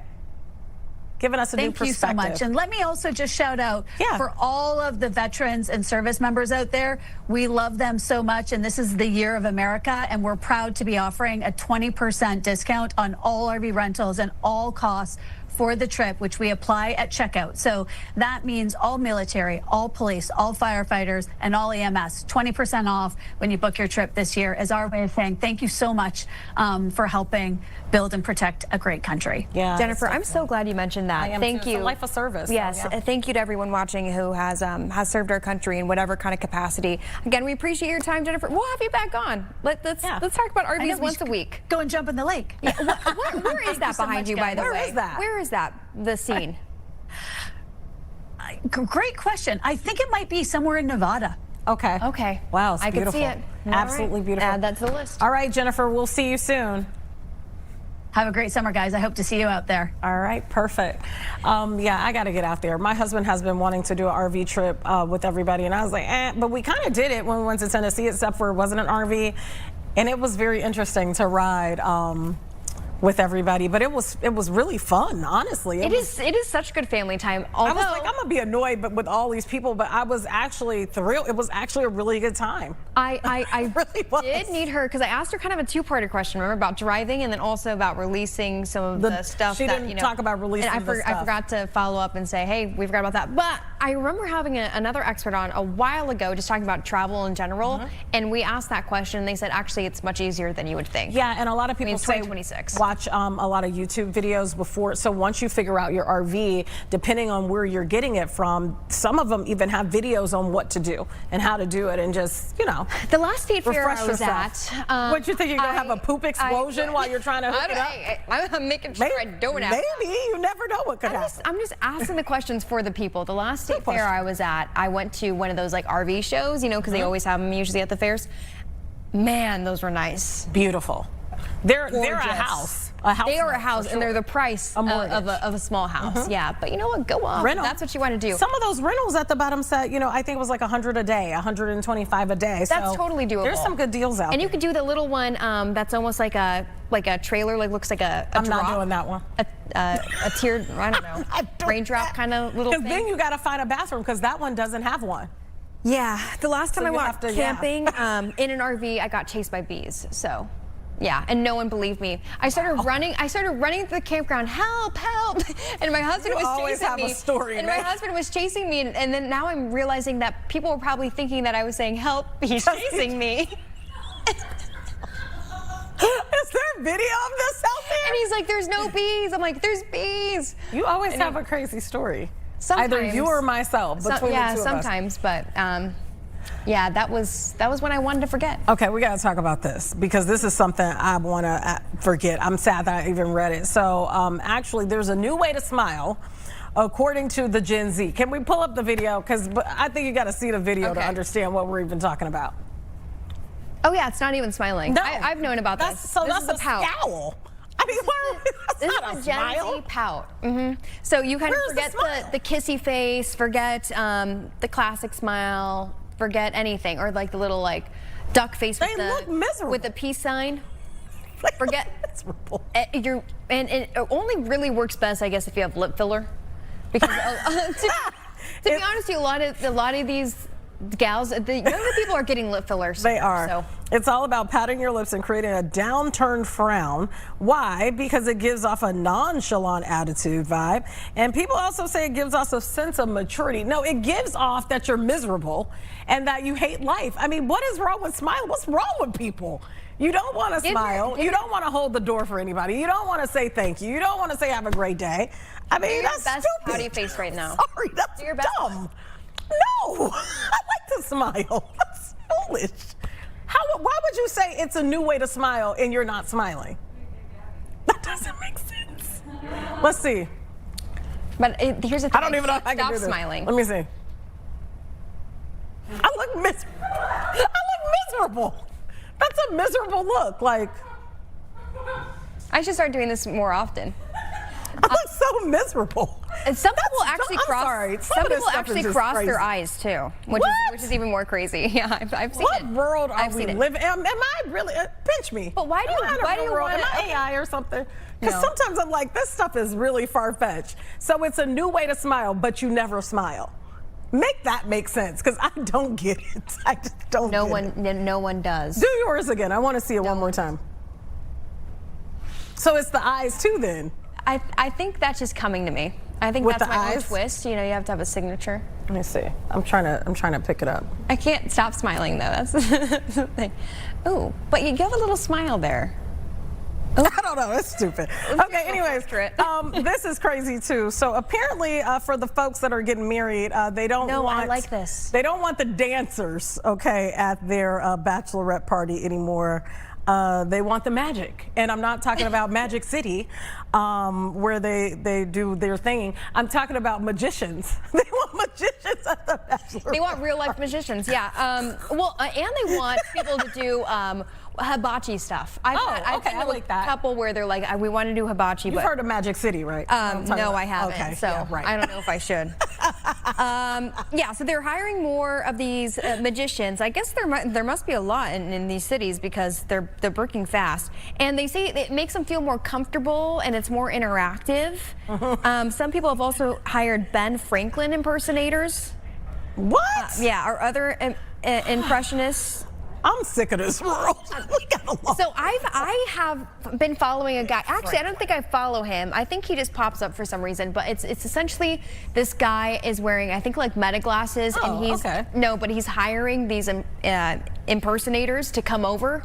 But he has no guests. When I said you said you don't want to talk about Magic City, but when I said Magic City, Rhymefest, who's in the building, stood right up. He knew what Magic City was, and we're not talking about a magic show, by the way. Wait, can we talk about Magic City?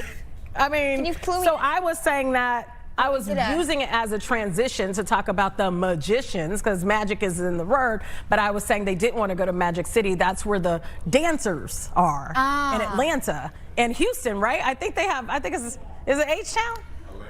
Atlanta, yeah, so they're all over, but apparently they have the best dancers at Magic City. I've never been, and apparently they have good wings too, is what I've heard. Yeah, they have the best food, they say, at the strip clubs. That's they have said that. They have said that. Yeah. And there's one. I've never worked at one. I heard a story of a friend whose significant other. She found out he was going to the strip club, but it was coming up as a charge on her card on their card as what was it? Luxury steaks or something like that, something crazy. And it was actually there. It was actually the strip club. Oh wow! And so she thought she was just really hungry. Maybe they have really good food and late night eats. So these kind of girls are, I guess they've been changing and they're a lot more wholesome. They want past presidents to come to the house. So wait, is it not wholesome to have dancers at your party?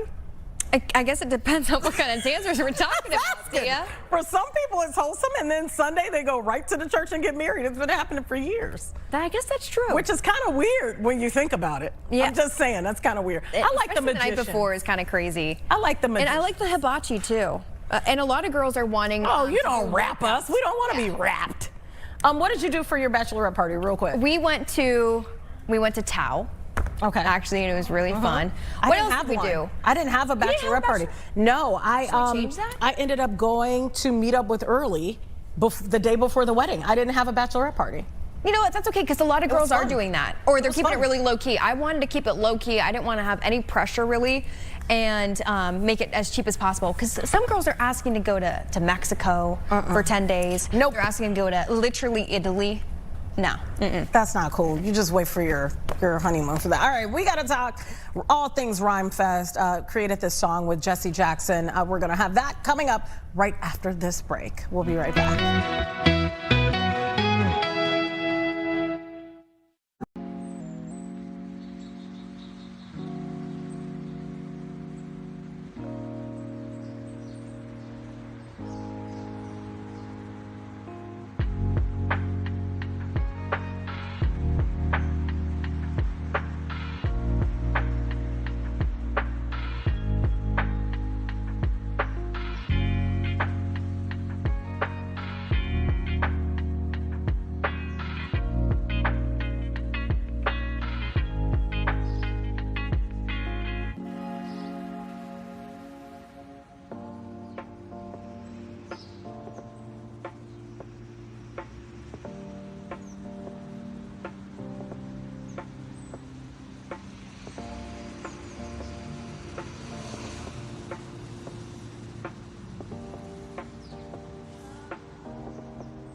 Jail cell can contain me. No graveyard can hold me. No lie can stop me, because I am somebody. Wow, beautiful already. Okay, the life and legacy of Jesse Jackson will live on through, of course, his countless contributions to the civil rights movement. So true. But now, of course, his voice will live on thanks to you through music. Back in 2015, he worked alongside Grammy, Academy Award winner Common, and Rhymefest as well, who is sitting right next to us, Dr. Che Rhymefest.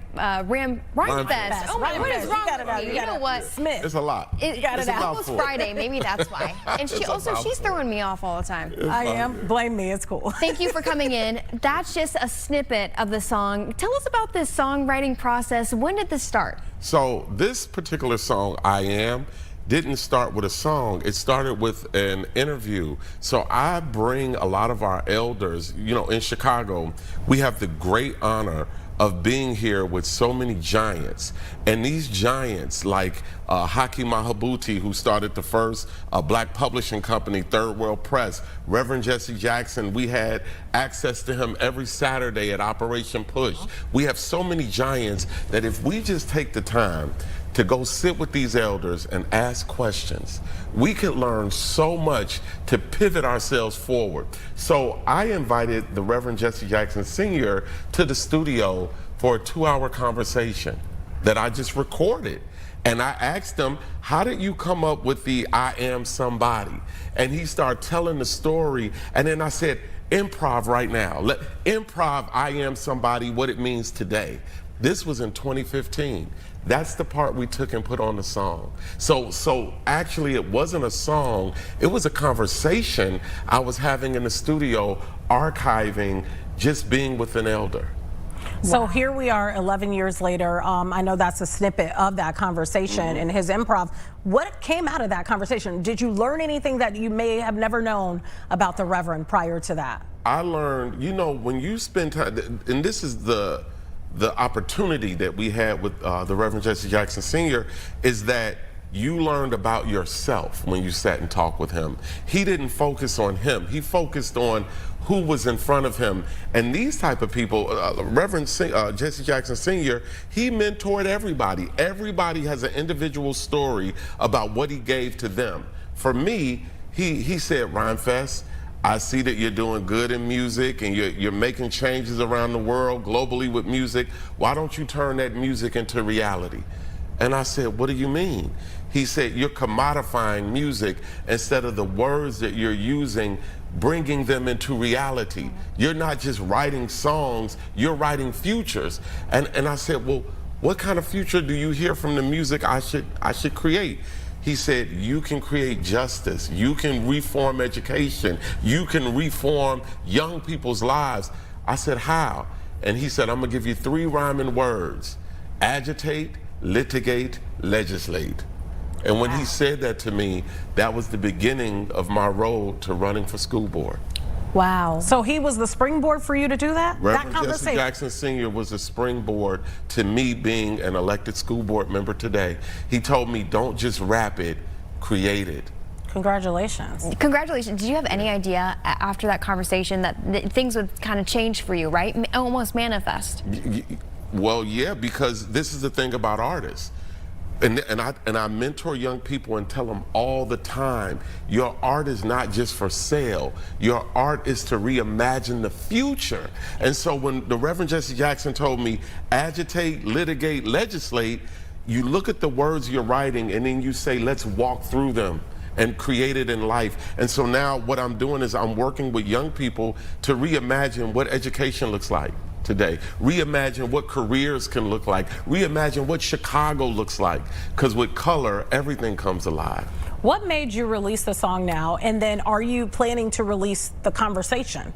Yes, so I am planning to release the conversation. I do a lot of, I do have a lot of conversations. You know, we're going to do one with Congressman Danny Davis, Father Flager, you know, all of our icons. What made me do it now is that, you know, this is the time to show that there's not any generational difference. what Reverend Jesse Jackson Sr. was going through in the 60s and 70s, we're going through right now. Sometimes we talk so much about what a generational divide is, we actually create the divide.